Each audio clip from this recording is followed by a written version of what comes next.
Hello students, आज हम पढ़ेंगे 8th क्लास का इंग्लिश का फर्स्ट चैप्टर जिसका नेम है how the camel got his hump. Camel क्या होता है? जैसे सबको पता है ऊँट, और हैम्प जो उसके ऊपर एक कुबड़ सा बना होता है। तो इस लेसन में हम इसी बारे में पढ़ेंगे कि जो ऊँट है उसको उसका कुबड़ कैसे प्राप्त हुआ। तो बाकी बातें ऊँट के बारे में हम पूरे लेसन में पढ़ेंगे। तो चलो स्टार्ट करते हैं। The world had just began का मतलब शुरुआत। तो जब विश्व की शुरुआत हो चुकी थी। And the animals were working for humans होते हैं मनुष्य, और एनिमल्स होते हैं जो पशु होते हैं। जो पशु थे वो मनुष्य के लिए कार्य कर रहे थे। ठीक है। There was one lazy animal that did nothing and said nothing but hump. जो एनिमल्स था एक ऊँट, वो क्या था? लेजी मतलब बहुत आलसी था, और ना ही कुछ काम करता था और ना ही कुछ कहता था। सिर्फ क्या कहता था? हैम्प। मतलब हैम्प का मतलब यहाँ पे है कोई आवाज़ निकालता था। ठीक है। Even the clever jinn was at his wits end. Clever जिन होता है जो चतुर जिन था वहाँ पे एक। यहाँ तक कि जो चतुर जिन था वो भी उसकी मर्जी से ही चलता था। किसकी मर्जी से? ऊँट की मर्जी से। ठीक है। इन द बिगनिंग, शुरू में या शुरुआत में।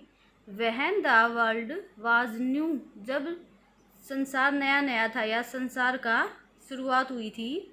तो and the animals were just beginning to work of man, और जो पशु थे वो मनुष्य के लिए कार्य कर रहे थे। देर वाज ए कैमल, और उस समय क्या था? एक ऊँट था। And he lived in the middle of the howling desert होता है जो सूखे रेगिस्तान होते हैं वो। Because he did not want to work. Want का मतलब चाहना, वर्क मतलब कोई कार्य। तो उस समय एक ऊँट था जो एक सूखे रेगिस्तान के बीच में रहता था, क्योंकि वह कोई कार्य नहीं करना चाहता था। ओके।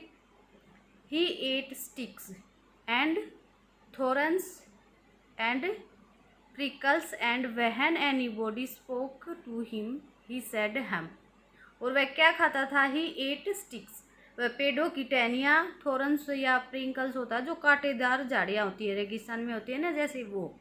तो वह पेड़ों की टहनियाँ, कांटेदार झाड़ियाँ खाता था। और क्या? एंड व्हेन एनीबॉडी स्पोक, और जो भी कुछ कोई उससे कुछ बोलता तो वह सिर्फ क्या कहता? हैम्प। हैम्प की आवाज़ निकालता। जस्ट हैम्प मतलब केवल हैम्प। एंड नो मोर, और कुछ नहीं कहता। ठीक। Presently the horse come to him on Monday morning. तो उस समय एक सोमवार की सुबह एक घोड़ा वहाँ आया। कहाँ? ऊँट के पास। With a saddle on the back and said, जिसकी पीठ पर क्या था? घोड़े की पीठ पर एक काठी लगी हुई थी। काठी का मतलब होता है जो घोड़े के ऊपर एक सीट सी लगी होती है बैठने के लिए, वो। एंड सैड, और उसने कहा, कैमल ओ कैमल, ऊँट ओ ऊँट, कम आउट, बाहर आओ। And trout like the rust of S. Trout का मीनिंग होता है मतलब कुछ करना, व्यस्त रहना, और हमारी तरह कुछ कार्य करो। हैम्प सेड द कैमल, फिर से वही आवाज़ निकाली ऊँट ने। हैम्प जो ऊँट है उसने कहा। And the horse went away, और जो घोड़ा था वो चला गया। एंड टोल्ड द मैन, और उसने वो किसको बताया? आदमी को। क्या बताया?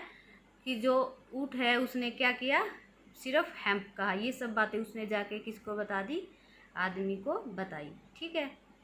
Presently the dog come to him, और फिर बाद में उस समय वहाँ पे कौन आया? एक कुत्ता आया। With A stick in his mouth, उसके मुंह में एक लकड़ी का टुकड़ा था। एंड सैड, और कहा उसने, camel O camel, come and fetch and carry like the rest of us. फिर वहाँ एक क्या आया? एक कुत्ता आया, और उसने क्या कहा? ओ ऊँट, बाहर आओ और हमारी तरह क्या करो? सामान को एक जगह से दूसरी जगह पर पहुंचाओ। हैम्प सेड द कैमल, फिर से जो ऊँट है उसने क्या कहा? हैम्प कहा। And the dog went away, और जो कुत्ता है वो चला गया। एंड टोल्ड द मैन, और वो सब बातें उसने मनुष्य को बताई। Presently the ox come to him, और फिर उस समय बाद में वहाँ कौन आया? एक बैल, ओक्स मतलब बैल। With the yoke on his neck, जिसकी पीठ पर क्या था? एक हल, सॉरी वो जो लकड़ी का हल होता है, डंडी वगैरह, वो थी। एंड सेड, और उसने कहा, कैमल ओ कैमल कम, ओ ऊट आओ, and plough like the rest of S, plough होता है जो हल खेतों में चलाते हैं, और हमारी तरह क्या करो? हल चलाओ। हेम्प सेड द कैमल, फिर से उस ऊँट ने क्या कहा? हेम्प, सिर्फ hump. And the ox went away and told the man, और जो ओक्स था, बैल था, वो वहाँ से चला गया और उसने मनुष्य को बताया, मतलब वो सारी बातें बताई उसके साथ जो जो हुआ। At the end of the day the man called the horse and the dog and the ox together. तो दिन की समाप्ति होने पर जो आदमी था उसने घोड़े को और कुत्ते को और जो बैल था, तीनों को एक साथ बुलाया। एंड सेड, और कहा, थ्री ओ तीनों पशुओं, तीनों जिसके नाम दे रखे हैं यहाँ पे, हॉर्स, डॉग और ox. I am very sorry for you, sorry का मतलब यहाँ पे अफसोस, मुझे तुम्हारे लिए क्या है? अफसोस है। ओके, यहाँ तक आई होप सबको समझ में आ गया होगा। आज के लिए इनफ है इतना, और आप लोगों का होमवर्क है, आज जितना भी पढ़ाया है हमने उसकी हिंदी लिखनी है। पहले इंग्लिश लिखोगे कॉपी में, फिर उसकी हिंदी, बस इतना ही होमवर्क है। Okay, thank you.